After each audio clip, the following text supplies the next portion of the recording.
revved up and ready to go. In Between Media's NASCAR/betting fantasy show, The Backroad, is back live tonight. Seth Woolcock back here with you, with my co-host Rod Villagomez. What's up, Rod? Not much, Seth. Just coming off of an exciting another exciting race weekend, and man, I'm looking forward to this tricky triangle that's coming up here in the next week. Absolutely. NASCAR is coming home here, guys, to Pennsylvania. And for that, I figure we should bring in PA's own Full Tank Phil. What's good, Phil? Everything's good right now. Hitting on all cylinders. And like you said, yeah, Pocono's my home track. I'm loving that this is what you brought me on for. So when I saw the invite, I was like, absolutely. I'm thrilled to be here with you guys. So I appreciate it. Absolutely. Well, Phil, we appreciate you making time for us tonight as well. For returning listeners or new listeners, can you tell them where they can find you and where we can find your awesome podcast, Full Tank with Phil, as well? Yeah, thanks, Seth. Yeah, you could find me to chat with me on Instagram or Twitter at Full Tank Phil. Love to interact with people. That's why I started the podcast. At Full Tank with Phil is the name of the podcast, and yeah. Apple, Spotify, I mean, it's the whole thing, wherever you get your podcasts. Just wrapped up a conversation with my guest for Pocono, Rye Cape. He's another Philly area guy. So I'm ready to go. I'm all revved up talking NASCAR. So yeah, I appreciate that. Give it a look if you haven't heard it before. Side note, Seth, it is the first gambling podcast for NASCAR that comes up when you search in Google, so you don't have to search very hard. That's good SEO, Phil. That is good SEO. Let's go. I did not know that, so that makes me pumped to hear that. Yeah, there you go. Cool. Phil's got that SEO on lock, guys. As the Cup Series, we head back to Long Pond, Pennsylvania. Really a hidden gem, I think, on the NASCAR circuit here. A different type of race than we see, throughout the entire Cup Series. So I'm generally excited to get into that, guys. But first, we do have, a lot of shenanigans, a lot of racing to recap here in the rear view.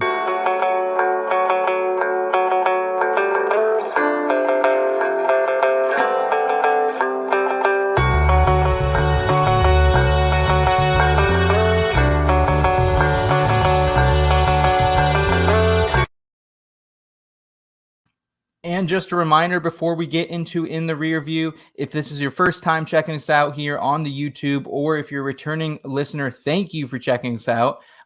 If you want to stay connected to In Between Media and everything we have, whether it's fantasy NASCAR, fantasy golf, fantasy football, go ahead and hit that subscribe button. That's going to help us continue to grow here at IBT Media.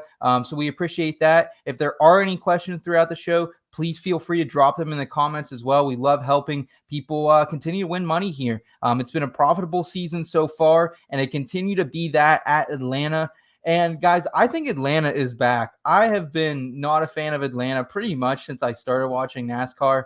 And, this new track has turned it around. Chase Elliott this time around edges out Corey LaJoie, whether you want to call it clean or dirty. He gets the win at Atlanta. But it was a really fun race overall. Ross got in some more shenanigans, ends up squeezing out that second place finish. Eric Jones in it till the very end once again, running up there. And then, so many surprising names in this top 10. Austin Cindric, Justin Haley, Eric Almirola, Harrison Burton, for crying out loud, guys.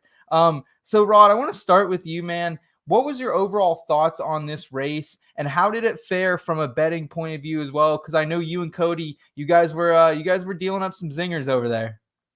Here's the thing about Atlanta, in that it was both races on this track have been the most entertaining that I can remember in a long time in Atlanta. You bring super speedway racing to a 1.5 mile track. It breeds very, very entertaining races, just like the one we got this last week. And how about talking about guys like Cindric and LaJoie all of a sudden up in the mix? We talk about Eric Jones a lot, and I know, Phil, you talk about him a lot too on your show. He's just one of those guys that you sort of just say he's around, and you find bets on him, and you're able to get head-to-head with him and cash a few of those. But, guys like Cindric, who we haven't talked about since Daytona.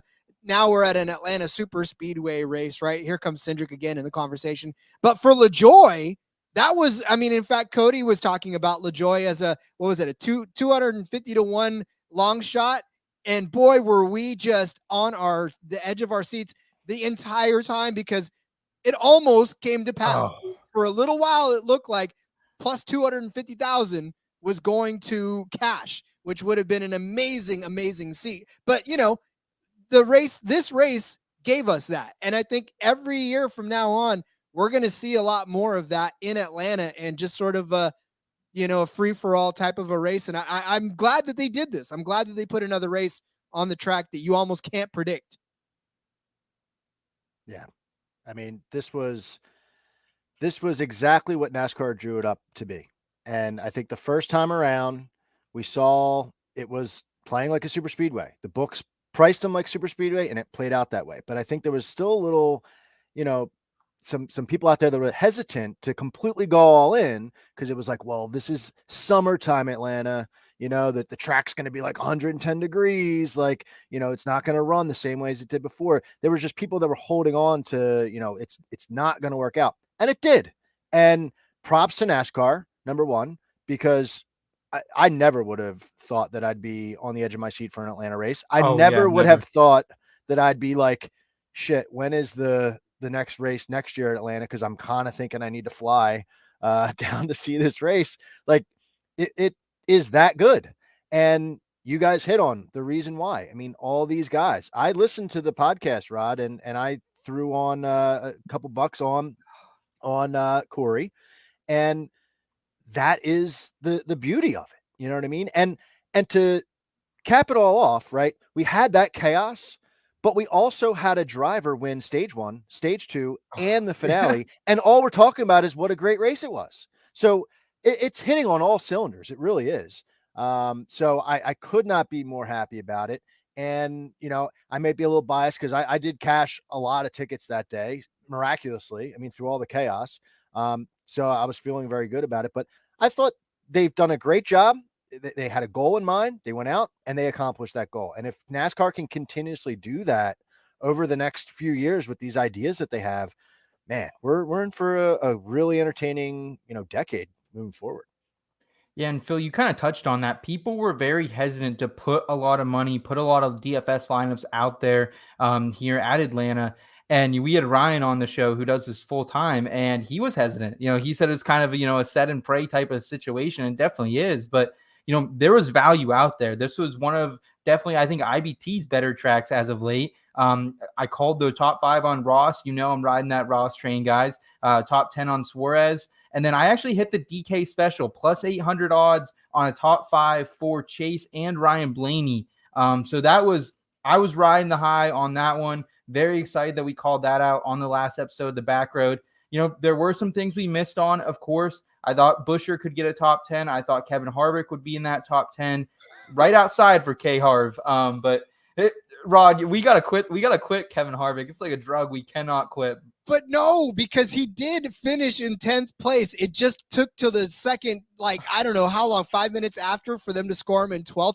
He finished in 10th, but they scored him in 12th for whatever reason. I had to go back and look through the tape. I'm assuming there's a lot of madness after that last lap chaos that maybe he didn't cross the scoring loop in 10th. But I'm telling you right now, he was a top 10 car. We just got screwed out of that bet. Yes, and I don't think it ended there, because I don't think we all were really expecting what happened at New Hampshire to happen as well. Chase kind of dominated this one as well, looked very good throughout the race. Martin Truex Jr., finally enters himself in the mix, looks as competitive as he has in months. And then it all comes down to old Chris Bell. And, whether you watched him from his Xfinity days or caught the last couple Cup races there as well, this is something, maybe we should have been a little more hot on. Chris Bell gets it done there, gets his first victory of the season, second career victory, but first Cup Series victory on an oval. Phil, what was your takeaway from this race? How did the betting slips look as well? So I think it was Road America kind of set me on a really good course, and it continued at New Hampshire. I was lucky enough to call out Chris Bell as an outright on the pod, plus 1,800 is what he opened at. Ooh. And I snagged him at that. He ended up, I saw the odds drop throughout the week, and I was like, okay, this is clearly the right side to be on. And it's one of those where I was like, yeah, this is a long shot, but then after he wins, hindsight's 2020, but you're looking at it like, okay, he never lost in Xfinity, finished second last year. Like, of course he won. Of course he was like in the mix. Like, why was he such a long shot? So you feel good when it happens, but the race itself, I was like thankful because I'm really skittish on New Hampshire to begin with, as a fan, not as a gambler. I think you kind of have to look at them separately. And as a fan, you have Truex just completely dominating. Like, if he had gone out and did what Chase did in Atlanta, win all 3 stages, we would have been it was snooze fest. But there was strategy at play. You saw Chase step up. He's just proving himself to be a championship favorite right now. 1-2, 1-2, the last 4 races or whatever. So that was good to see. And then you have a new winner. So now we're sitting here talking about, oh, it was actually a really solid race. So I liked the product and I liked what I saw from the gambling side of things as well. Not just a new winner, but another. I mean, just to kind of emphasize the word another, we are reaching the cut line now of winners versus playoff spots. And we still have 6 regular season races to go.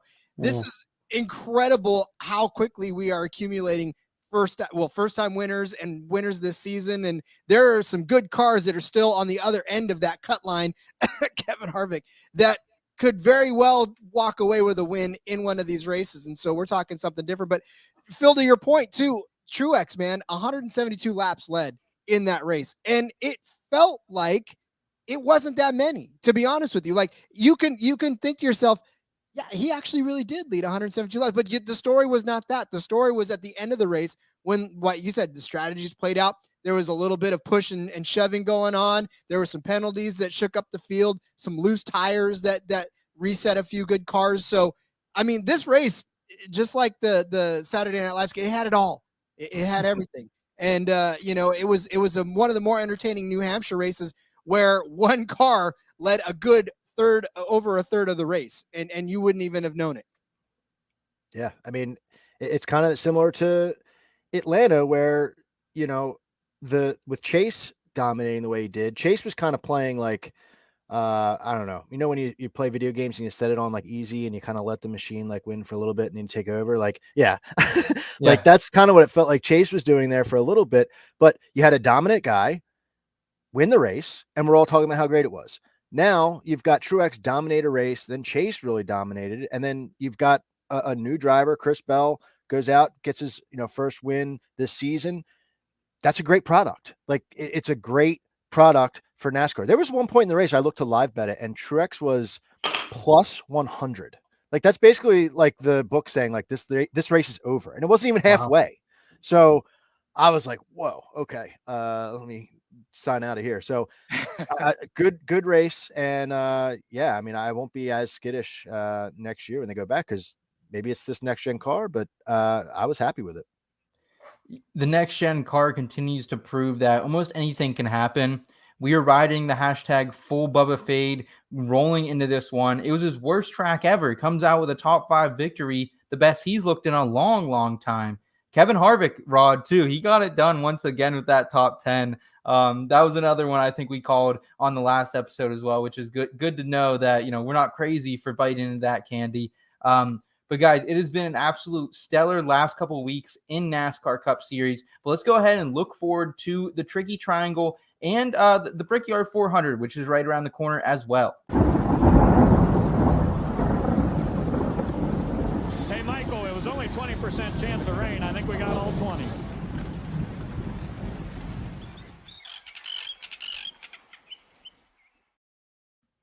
All right, so Pocono Raceway, here we come, guys. How are you guys feeling coming into this one? It's definitely a little bit different than it feels like in years past. Of course, we used to visit this track twice a year. Then it was the doubleheader in 2020. Now it's a single race on the schedule type of event here. I'm feeling like this is really, the favorites are marked up the way they should be coming into this one. Kyle Busch obviously won 3 out of the last 7 races, including his last year's heroic victory with the broken shifter as well. Any other thoughts here on what you're paying attention to heading into Pocono? Yeah, I mean, look, it almost begins and ends with Kyle Busch in this, and there's tracks where I know the broadcasters had said it, but we've all had said it before, where you circle it on your calendar and you say, this is the best shot I have to walk away with a win pretty much for the rest of the season. Last week, that would have been this for Kevin Harvick, or even Atlanta too, for that matter, that this is one of your best shots to win. For Kyle Busch, I feel like this is another one where he needs to circle and say, this is the better shot. Just like you said, he's won off and on here over the last 5 years, just almost ridiculous amounts of times, several top 10s. It's just the list accumulates for him at this track. So for Kyle Busch, this is an opportunity for it because he's pissed. I mean, you see it every single week now. When something goes wrong, you hear it on the radio. The interviews aren't quite as peppy as they used to be, and Rowdy Nation is not feeling very good right now with the way things are going for that 18 car. Maybe it's because M&M's is going away. Maybe this is the M&M's fan appreciation race. Maybe I'm just saying that M&M's car one last time rolls across this could be a little foreshadowing going on that this 18 car could take that M&M's car across the finish line before Mars goes completely away from the sport. It's a good take. That is for sure. I want to back up real Feels quick. That's like a take. No, I think I'm a big conspiracy theory guy in sports, and that's just one of them that could really put me over the edge. But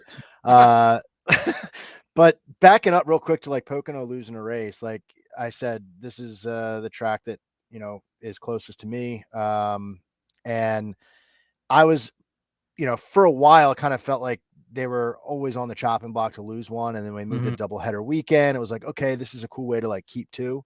I didn't think they were going to take it away so quickly. So it makes me a little upset because this next gen car, like you just said, Seth, like it brings such an element. I would have loved to have seen what it does at Pocono. So we're going to see on Sunday what it does. And if it brings like fantastic racing, like it has elsewhere, man, it's really going to sting that they lost that second race. Cause it's not going to come back. Like you're not going to give tracks back a race once you take it away from them. This race, there's nothing you can really comp to at trying to handicap this one. It makes it more fun to see, what these drivers are going to do. Strategy plays into it. You're going to hear the broadcaster say, oh, it kind of plays like a road course. You got to play the course backwards, play the race backwards rather with your pit stops. That's cool to me. And that turn one, call me biased, but I think turn one on a restart late in the race is like the most exciting in the sport, really, because you got guys just flying in there and you have no idea how they're going to come out. So upset that they lost the race. Now, you mentioned circling on your calendar. Well, you guys are riffing on Harvick a little bit. He is definitely someone that I have my eyes on this weekend. Like Kyle Busch, he's in, right? He's locked in. For him, it's more so like tuning up for the playoffs. And I think that's definitely something we need to like think about is certain drivers who are good at these tracks. So that are locked into the playoffs. How are they doing as they're tuning up and preparing? I'm looking at Denny Hamlin. I'm looking at Kyle Busch, those types of guys. How about Alex Bowman? He's just completely out to lunch. Can he reel it back in? Like that's the storyline for me, outside of gambling, looking at these guys. But somebody like Harvick, he's got to have this on his calendar to say like, man, we're getting into some road courses. Not really feeling myself on the road courses, and Daytona is a complete wild card. It's really Michigan and Pocono that he's going to have. So that is something that I'm really looking at. Like, how are they going to react? They got some success last weekend. I'd like to see, the 4-car make his way into the playoffs, with a win at Pocono. Yeah, and Phil, you bring up a good point about the strategy. This is one, whether I'm setting my DFS lineups or whether I'm betting, I want to bet on teams with experience, teams I know that, maybe aren't afraid to change up strategy a little bit. Denny Hamlin's been known to do it. Joey Logano at times. Those are guys I'm going to be, having in the front of my mind as I'm making these bets here. Very interested in what Kevin Harvick can do, not just here, but also at the Brickyard, which is only 2 weeks away now at this point as well. And this is another place that Kevin Harvick, he's won the last 2 here. This is just one that it's setting up for Kevin Harvick to once again, if he needs to make a move for the playoffs, he has to do it here. Do you guys have any keys on what you're looking for at the Brickyard? The only thing that I could find that was kind of telling, obviously not next gen cars, but 3 out of the last 8 of these races have been won by pole position drivers. So with that said, are you interested in any of these guys who are routinely getting the pole this season? The pole's been a tricky thing. And really because the pole isn't the same pole that it used to be honest with you. Remember, it was just you go out, you run a fast lap, and you're on the pole. Right now, you go through these heat races and you do the final thing. So it could be the car that is fastest at that day, and then the setup is completely different. So I don't know. The pole position to me has been a fun bet to make, but I'm not sure that I'm necessarily factoring it into will we see this car win from the pole, because this season we haven't seen it. The car does not lend itself, I think, to be favorable completely to the pole position, and sometimes even the car in first place, let alone the pole position, as we've seen in the last couple of races, where the guy who's led a lot of races or a lot of the laps sometimes is not finishing in the front. So yeah, I'm not putting a whole lot of stock into where a driver actually starts anymore. It feels to me like the field's closed up a whole lot thanks to this car. Yeah, I would agree with that. I mean, if you wanted to place a bet down, DK has a prop out now. It seems like every week it's pretty consistent where you can bet on, rather than trying to say like, okay, X driver won the pole, I'm going to take him to win the race. You can actually just bet blindly, driver that wins the pole wins the race. And that, this week, for example, is like plus 850.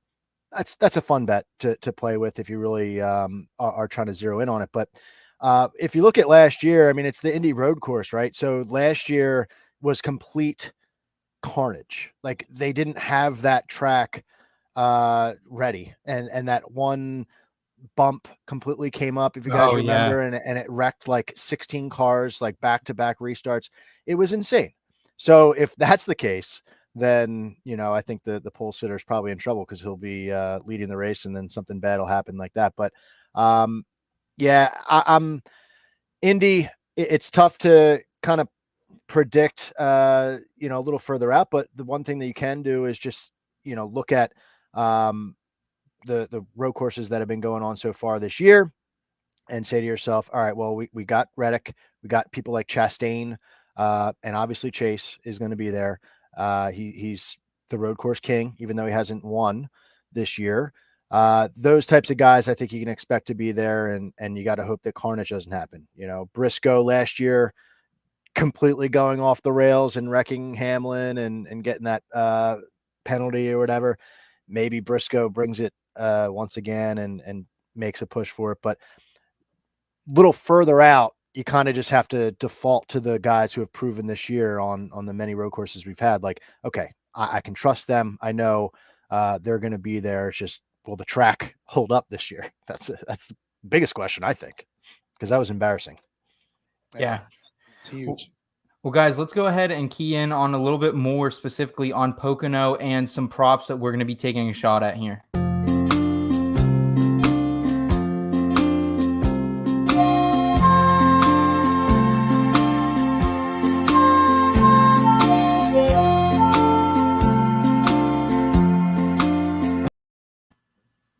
All right, guys, we kind of alluded to it a little bit earlier here. Kyle Busch is the favorite at plus 700. And then you have a slew of guys who have been, really consistent so far this season. Denny Hamlin, Kyle Larson, and Chase at plus 800. Do you think the books, as far as the pricing, got this one right? Because it looks about right to me, especially when you look at Hamlin's pedigree at this track. And Larson, he's kind of come alive here at this track as well. And then Chase is absolutely just on fire. So I think the books kind of got this one right. Do you agree with me, Phil? I do agree with you. This is a track that I was looking to, see. I put my information together that, I write my notes out like an old man. And I had that out there. And then I was really anxious to see what the books would put out there. And it was pretty much what I expected. There were some guys that jumped around, apparently, like when the odds dropped, people were up, people were down. Chastain, according to my buddies at the NASCAR betting preview show chat, those guys were saying that Chastain was like all over the place. He landed at 10-1 right now. So I think the books got it right, and it'll be interesting to see if and how things change after practice and qualifying. Like if the books care that much about, what we're going to see this weekend, or if it'll just pretty much remain stagnant. So I'm looking at Hamlin, and I'm really digging because we've been on the full fade Denny Hamlin train for the longest time this season, and he's all of a sudden started to come to life.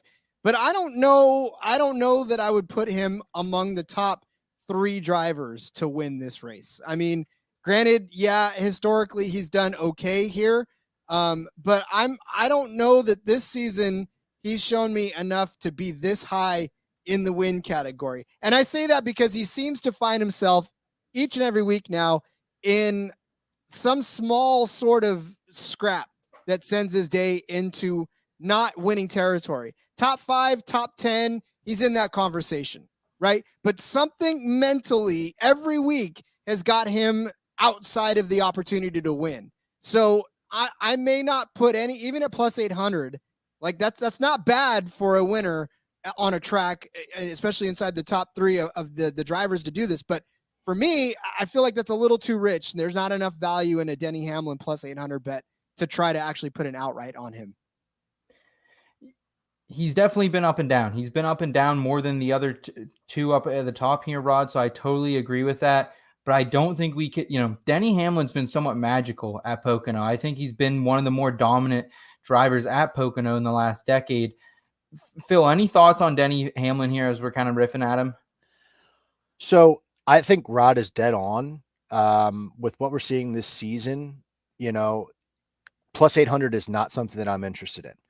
I think that what we're used to seeing is that the books are looking at track history, and they're going and really putting a lot of emphasis on this track specifically. And that's kind of what I was doing too, is like, unlike the last few races where we would like look and see like, okay, what is this next car or next gen car done? How have these guys been? Where the comp tracks here? Pocono is kind of its own thing right now because, there's no Indy was like the biggest comp track and it's not there anymore. So what are you supposed to do? So the books clearly looked at track history. He's dominated in the past. So they put him at a pretty high number, plus 800.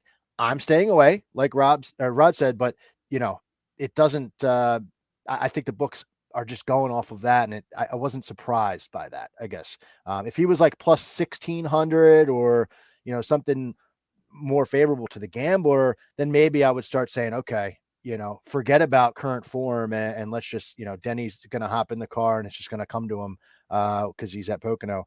That would make me a little bit more interested in betting on him. But plus 800, it's what I kind of expected him to be at, and I'm definitely not going to play him at that number. Are there any outrights in general, Phil, that you're kind of looking at right now? So we mentioned Harvick. I think he's worth a look at 10-1. I would have liked to have seen him maybe like 12-1. But maybe after qualifying, if he doesn't really bring it, he'll fade a little bit there. I think you got to stare hard at Kyle Busch, like Rod said, even though he's the favorite. I tend to avoid the favorites. The price is a little iffy for me, but sometimes I'm okay getting beat by the favorite. This is a track or this is a weekend that I would not feel okay getting beat by Kyle, even though, for me to just say, oh, he's the favorite, I'm not taking him. His stats, are there for me. So I like him there. If you're looking for more of a long shot, just kind of, cruising through, I don't think that this is a track that's going to give us like an absolute monster long shot. So you're really looking at like 1,500 or less, which is getting like the Christopher Bell, Joey Logano number. So I really do think it's going to be one of the guys who are like 10-1 right now. If I was looking at somebody else, I'm kind of crossing my fingers and saying Ryan Blaney. But, my guy that I was just talking to, Rye Cape, just a minute ago when we were recording with him for my podcast, he was fading Blaney hard and he made a good case for it. I'll go against him and, say right here, I think that Blaney is good here and he's won here. So seeing where he's at right now in the standings, this is a track that I think he can maybe pull it together and say, okay, I can get it done. So anywhere from that 10 to 1, 15 to 1 if you're looking for a long shot. Outside of that, I'm looking at the name and I'm going across to like the top 5, top 10. Yeah, that's to be honest with you, that's kind of where I went to with Denny Hamlin. And when you look at what he is, and Coop, I get it. I know that Hamlin has 6 wins and Kyle Busch only has 4 here, and that is true. But here's the thing I'll say about Kyle Busch as well, and he's the favorite at +7. He's playing mind games with himself too this season. For whatever reason, he's in his head most races. So I'm scared to bet both of them, and I think I'm okay if I lose and both of them or either one of them win, because the head games that they're playing with themselves, it's not conducive to a driver. You get mad on the freeway when there's deadlock traffic, right? Or there's a driver that cuts in front of you and you're like literally trying to catch up with that person so you can either say hello to them in a not nice way or, ride them. Imagine these guys week in and week out on these tracks doing this to themselves. It's not always fun. And it reflects in their finishes from week to week from Hamlin and Kyle Busch as well. I want, and you got to follow me on this one a little bit, because I feel like Eric Almirola at +4,000. I agree with you, Phil, that I don't think there's going to be a long shot winner. Some of these tracks, these drivers will stick to it, and the favorites will be up front all day. But we've talked about Eric so many times to be in the mix, had some bad luck all the time. He's had a small amount of success, a couple of 16th place finishes last season, but a couple of top 10s before that. I'm a little intrigued by an Eric Almirola at +4,000. I feel like that might be good value to toss out. Yeah, I like that, man. We called the Eric Almirola win last year, so maybe we can get lucky again at it this year. Coop, it looks like you have a question on YouTube. Go ahead and just feel free to type that right in the chat, and we'll address that when that comes up. Also, guys, what are top 10s, top 5s that you might be sprinkling some units in? I like Kevin Harvick at plus 280. I think that's pretty decent odds for a guy of his caliber. And then Willie B, he's kind of been on the skid lately, plus 350 for him. I like what I've seen out of him at Pocono in general. He has 5 out of his last 8 appearances here have been top 10s. So I think Willie B should be in your betting slips as well. And check out that DK price. His DK price has been falling if you're setting DFS lineups as well. Rob, before we go to the Coop question, any top 10, top 5s that you're looking at? I'm curious to see if Alex Bowman can turn this around. Kind of what Phil had said in the beginning of this segment, as far as can he turn it around? He's won here. He's at -140, which is not necessarily the most sexiest of lines for a top 10, but there's sometimes where you just got to eat it and you're going to win and cash this ticket. So I feel like if there's a track where Alex Bowman can kind of get right, this might be it. And -140 is not really juiced up to the point where you're paying for Hamlin at -340, which is almost, could be a lock. Truex at -300, and we know that he's done well at this track too. So, it's one of those situations where I might take a bite out of a -140 on an Alex Bowman just to make sure that he does well and finishes. I'm not asking him to finish top 5. I just want him top 10. Yeah, so Bowman scares me a little bit. It wouldn't shock me. I went immediately when you said that, I went to the weekly specials area to see if we had Bowman parlayed in a top 10 with anybody else. And unfortunately, the only option we have is his whole stable in the top 10, which I think is a tall glass of water. And only getting a +500 payout, that kind of I'm going to pass on that. But Bowman, like I said, my eyes are on him. I don't know if my money's going to be on him. My top 10s, top 5s, I think Chastain top 5 is interesting. I need something on Chastain. He's been just so fast. You need raw speed here, and Chastain has proven that he has that. So I'm interested in that bet. You called out Almirola, +4,000 to win the race. That might be a huge celebration if it happens, but I think a more realistic situation is a top 10, which is also a bit of a stretch, like +150 on DraftKings. I'm anxious to see what the Barstool top 10 line is. I have not seen that yet. Usually you get better value for them in PA at least. So he is very intriguing to me. I think a lot of people were on him last weekend at New Hampshire saying like, this is his chance. And then they forget about him. He's not too bad here at Pocono. So I don't hate that. And then I think Seth, you mentioned him earlier when we were talking about Atlanta, but Eric Jones is intriguing to me for a top 10. He was not good in the 43 last year, his first time through at Pocono, but he's proven this year that like he's driving for a contract. So they have not worked that out yet at Petty. And we saw that his teammates already out the door. Driving for a contract, he has outdriven that equipment this season. So whether he's gone back to the 43 or he's trying to get a new ride somewhere else, I think he sees his past success that he had at Gibbs, and if he can at Pocono rather, and if he can, do something here in the 43, like a top 10, I would be cashing a pretty good ticket, and it would just be bolstering his resume for silly season. So I'm giving Jones a little bit more of a look than I would maybe a normal weekend. That's a good call there with Jones. I like that one. Question here from Coop, guys. Chase has finished first, second, last 4 races, all different types of tracks. If this was Larson last year and he was plus 800, we would be jumping all over it. He's saying he's figured something out. No one's come close to what he's doing now. Why are we not on him at plus 800? And Coop, I mean, these are very, very fair points. I actually had a nice little bet I was going to throw out with Chase here in a minute, but he has figured something out. It seems like he's been more consistent than anyone we've seen other than Ross Chastain at times. And Ross has been playing a little bit of bully ball here. Phil, are you not in on Chase at plus 800? Is it just because it's Pocono? I'm not fading Chase at all. I need to just it's a Tuesday night right now. I need to look a little bit more into Chase plus 800. I mean, the point that Coop's making there is dead on. You know what I mean? Last year, now Larson was different, though. Winning a lot of races. Yes. But the stretch that he's on, you called it out, different racetracks. He's getting it done. Chase, to me, so his championship odds, he's been the favorite to win the championship all year. And I've been like, what? Why? He's not, he's first in points, but that's not doing it. Now he's starting to show okay, this is why he can do it, and he's got a plethora of racetracks he can be good at.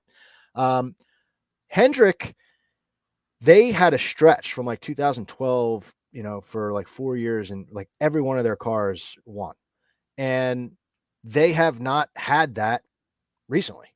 In the last 10 races or so, Hendrick has gone away. So it may be, for me, maybe I'm mentally blocked for Hendrick to win. And maybe that's why I'm not jumping all over Chase plus 800. But you're not wrong, Coop. He's dominating right now. So yeah, if you believe in the current form situation as opposed to the past history of Pocono, then that is a good bet. And I'm not fading it at all. I don't know what you think, Rod.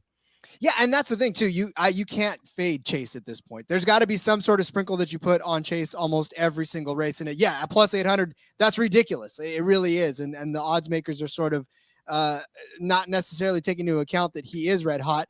But I will also say that this car has a lot to do with the reason why these odds, a lot of them week to week, are the way they are, because maybe the bookmakers are sleeping on some, but they've figured out by and large that this car is a leveler. It's an equalizer. It makes things happen that normally wouldn't necessarily happen. So for a guy to go on, we saw Larson go off on that gigantic run last season, but we haven't seen that out of any driver this season. We've seen Chase come close to going on that type of a run. Yes, first, second. That is impressive as all get out, but he's not winning all these races. He's not winning all the 9 million races that Kyle Larson kept winning last year. So to me, this car, I think, levels the playing field. And yes, you cannot fade Chase Elliott from here on out, because he's shown the potential to be up front and to win these races when it comes down to it. But what I think the why we're not jumping all over it every week is because we're not necessarily seeing the finishes that we expected to see when we do our research. And like Phil said, this is Tuesday night. We're all just barely starting to dig in now to the research, but by Wednesday, by Thursday, we'll have everything hashed out, and maybe the books will catch up a little bit too to where the money's going and people betting on Chase at this point. But even look back to what he's done here at Pocono, he's never won, right? He's got 7 top 10 finishes out of his 12 start, but last year he had a 27th and a 12th finish, kind of a far cry from a win. So who knows at this point? The one thing I will say, Coop, if you are on Chase Elliott this week, you might like the DraftKings special they have on him and Kyle Larson, both top 5 for plus 450. I'm all over that. These specials have been so generous last couple weeks. 4 straight top 2 finishes, as Coop alluded to. And then also Larson's been solid at Pocono. He also has 7 top 10s out of his 12 appearances here as well. So I think this is one of those that if you like Hendricks, if you like what you've been seeing out of Chase and or Larson, I think this is one to take a stab at it. I think Chase is going to be top 5. I just can't say for guaranteed he's going to win it. But plus 800 is not bad odds, for someone of his caliber at this track. I agree. Yeah, I love that bet.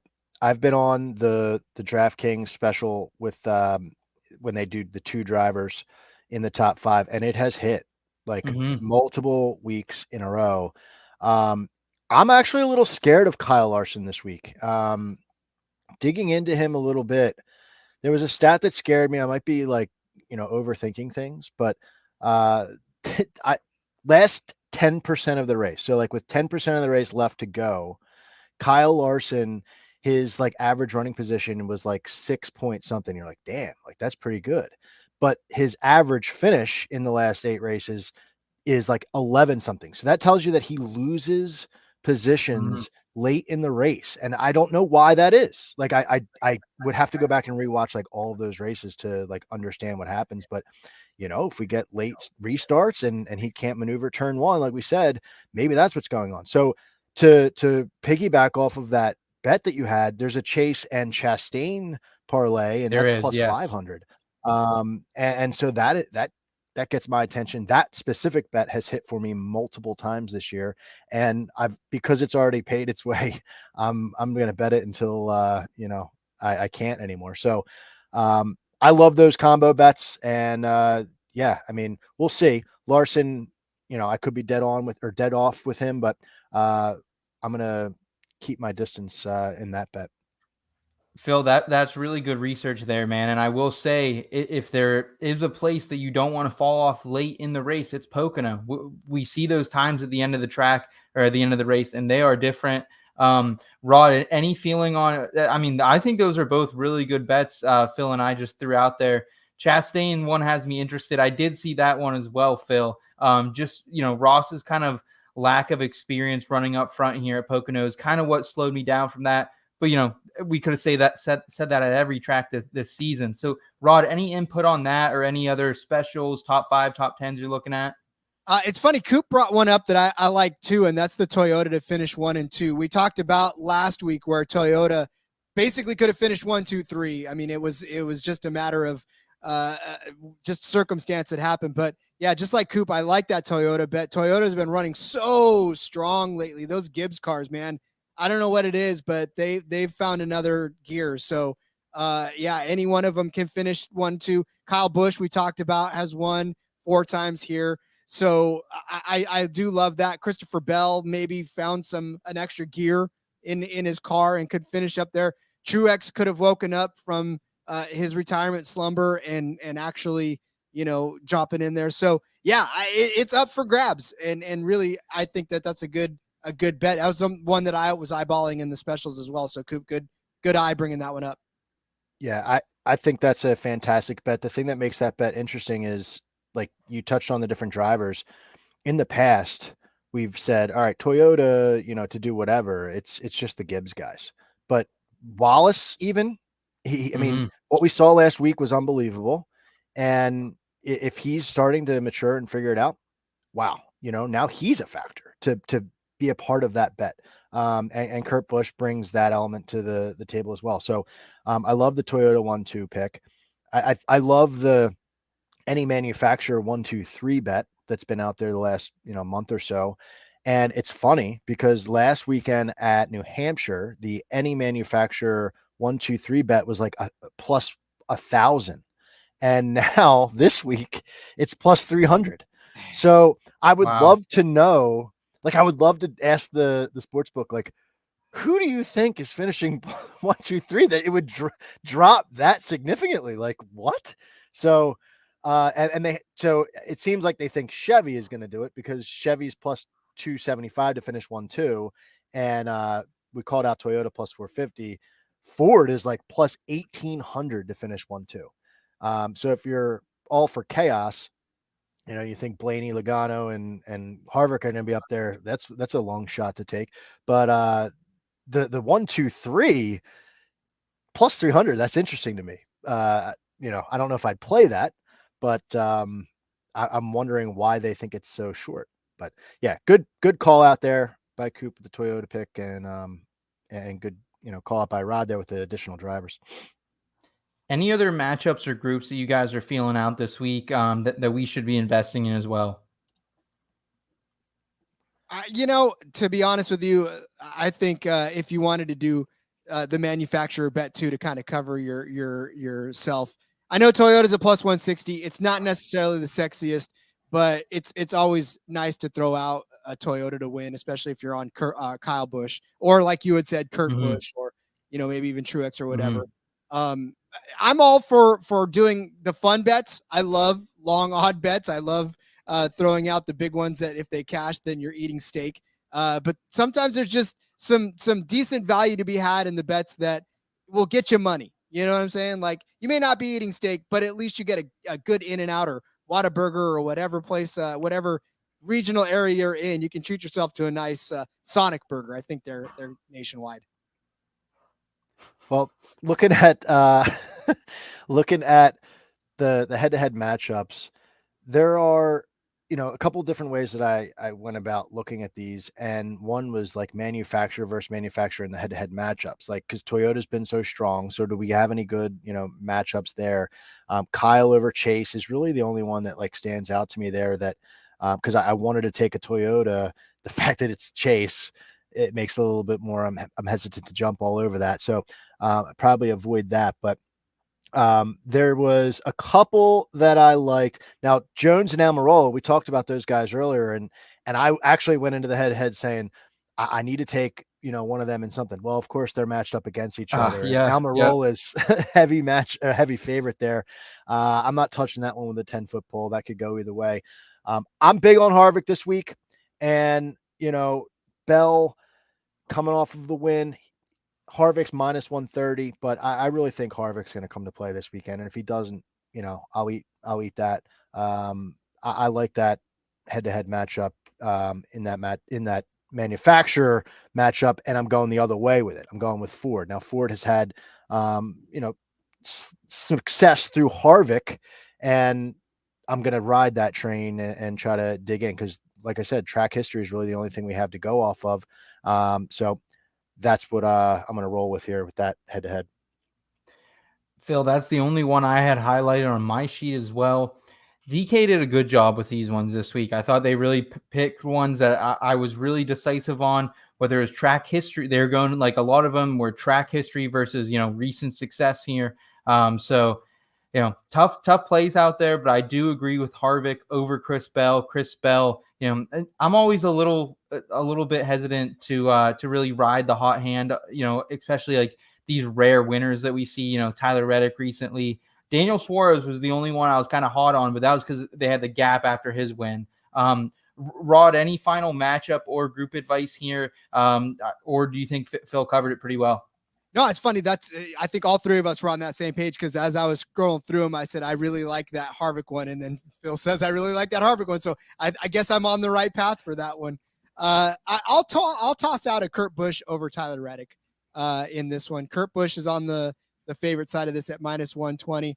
Look, Tyler Reddick, we know that he's the sexy name. We know that he, coming off of a really emotionally charged win, but we've also seen Kurt Busch really just shore things up lately and be in the mix in the end of things.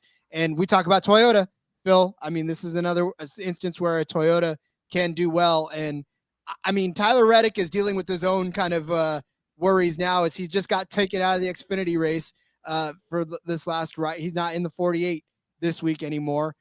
So there's some repercussions for his big decision over the last week. So maybe that plays a little bit into this factor, but Kurt Busch has got a clear head and he can go into this race and run well. So I think Even though he's the favorite in this, I still like Kurt Busch minus 120 over Tyler Reddick at plus 100. I could get behind that, and if that reasoning makes a lot of sense. And if you wanted to, we could do a little backroads parlay here. Those two matchups together, since we were, everybody was kind of on the first one, that's plus 224. It's decent number there for those two matchups. Real quick, I want to get your both your guys' thoughts on this before we end that segment. So on my pod, when I have a guest on, I do a what I call a face-off, and it's about head-to-head matchup. So the guest takes two matchups and I take one. The one that I chose, I want to get your thoughts on it. I went like weird with it. Keselowski over Dillon. This is more of a Dillon fade than anything. I saw his stats at Pocono and I was blown away by it because I was at a truck race there that he won. So I have it like instilled in my brain that like he's good there, but apparently he's not. So I went with Keselowski. Did I do the right thing? Because that's my only choice in the face-off. Man, okay. The reality television aspect of it could be, but you saw what happened last week, to him. He got in a little bit of a tussle as well. So maybe that's in the back of his mind. And Keselowski, wasn't it those two that were? Yeah, it was. They have it matched up there for a reason. That's exactly right. Yeah, I love DraftKings when they're like, let's just go ahead and throw these guys back in the mix. But yeah, I don't know that there's going to be retaliation. Obviously, they don't like racing each other, and that's a thing. But Keselowski, we just talked about how he's been good, and I feel like he could steal a head-to-head over Austin Dillon, who's had a lot of bad luck. More bad luck than I think than he drives for. But yeah, I could see this one. I can see it, Phil. I think you're okay here. All right, good. Makes me feel good. Yeah, I would say at the end of the day, we were riding Austin Dillon. He was really hot earlier in the season. He was getting a lot of top 10s, a couple top 5s. Has not been the case so far. You can call it bad luck. You can call it what you want. He's not a guy I want in strategy races, though. He's more of a burner for me. So I think you're all right there. Although I just hate having anything involved with Keselowski. It just kind of makes me sick at night. Yeah, it's tough. It's tough to get behind the him in the 6 car so far this year. But sorry, I was just gonna say I'm cheering for Dillon, because of what went down at RCR. I feel for that organization, and I want Dillon to really step up and give them something to be happy about. Yeah, we will see if I don't expect it to come here, but I think Austin Dillon may still have one more trick left up his sleeve this season.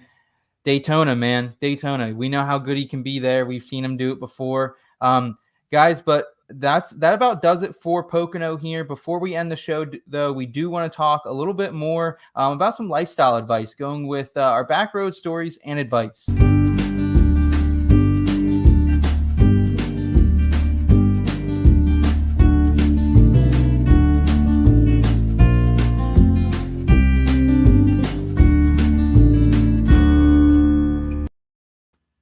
All right, guys. So it is officially, I think, the dog days of summer.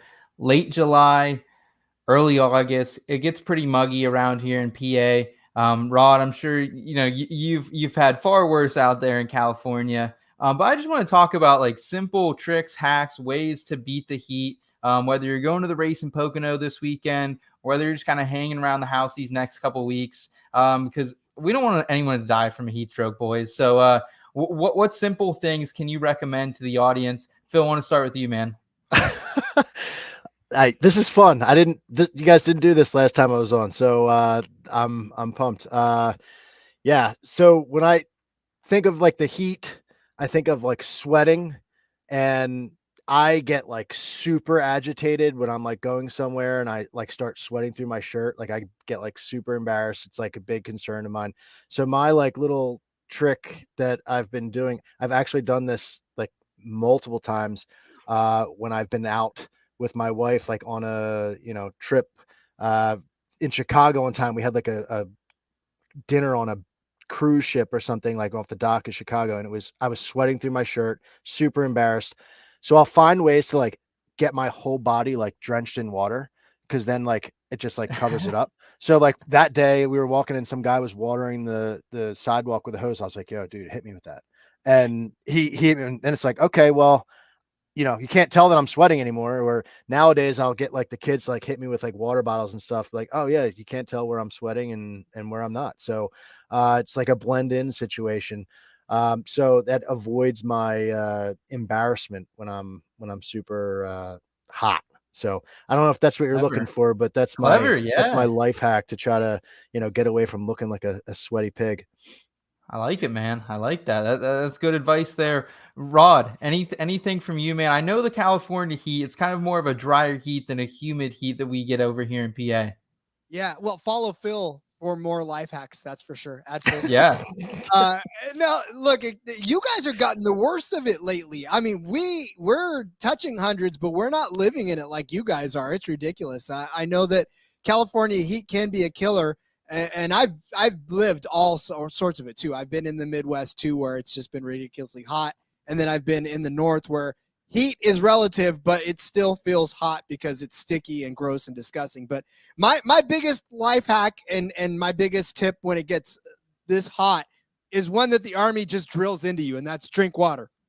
Literally. That's what you should and could do. Anytime you think that you have drank enough water, you have not. Continue to drink more water, because water is so clutch when it comes to keeping. Look, I get it. I know that there's water in this and that it's fun to say I'm drinking water. But especially when you're out on a track or out, wherever you're at, as many of these as you have, grab yourself a bottle of water and just keep drinking as well, because water will save your life, folks. A lot of people take it for granted that I'll drink one thing of water and I'm good for the rest of the day. Nah, yeah. You got to keep hydrating. Man, isn't that true? That like so many times I'll feel like absolute crap, and it's so hot out, and then I'm just like, oh yeah, I had half a cup of water today, and then kind of explains why. So I like that, Rod. It's the Army, man. They pounded it into me. In fact, I had to drink whole canteens in one sitting at one point. So, yeah, water is our friend. There you go. I'll round it out here with my piece of advice, and this is going to sound so simple, but I don't know why people don't do it. Whatever you're drinking this weekend, whether you're at the track, whether you're at home, whatever you're doing, if you're going to an event and you're bringing beer, soda, water, whatever, especially beer though, have a damn cooler with ice. So many people I've been in events this year and they just show up with cases of beer. And where are you going to put that? And I've literally had times where I've had a cooler full of ice and people are like, hey man, can I stick some beers in your cooler? And it's sure. But then literally someone dumped a whole 30 pack in my cooler on top of my beer. So then I'm going diving for my beer. So just have a damn cooler. Ice is what, $1.99 per bag? I know it's inflation out there, folks, but damn, we can do better than that. So just bring a cooler to your event, especially if you're going to have beer. Because the last thing you want is a lukewarm beer. It is absolutely disgusting. Should not even be drank at that point. I'm just tired of seeing it. I'm tired of talking about it. But I felt like if I come on here one more time, maybe someone out there will hear it. And maybe they'll bring a damn cooler to their next activity.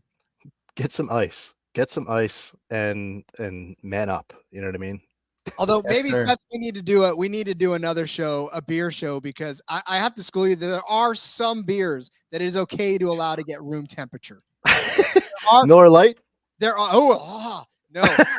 I had a brewer on one of my shows one time, and he said to me, do you know why you have to drink certain beers ice cold? It's to shock your taste buds into realizing that you are drinking junk. So that's lies, Rod. Beer. There are beers that unlock different tannins at different temperatures. So you can let an IPA get to room temperature and still drink it fine. But yes, bring ice. Yes.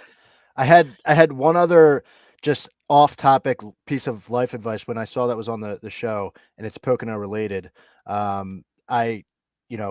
If that's okay, Seth. Yeah. Take it away, Phil. It was when I was younger. So we had a family house up near Pocono. So that's why I consider that our home track. And it's my uncles and my cousins and everybody, that's what we would do every weekend growing up. And my uncle used to love the Pocono and NASCAR.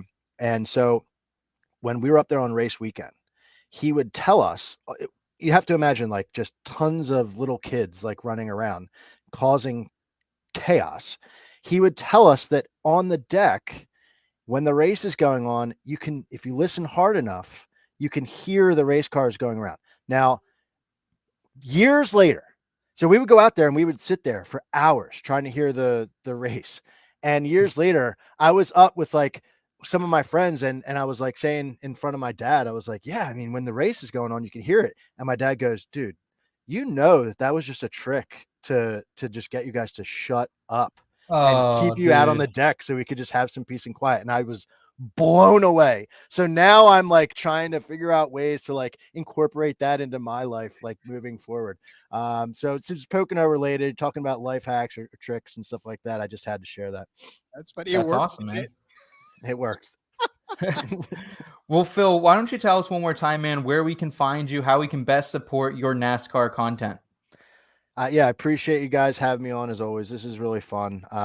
And at Full Tank Phil, Twitter and Instagram, both of those.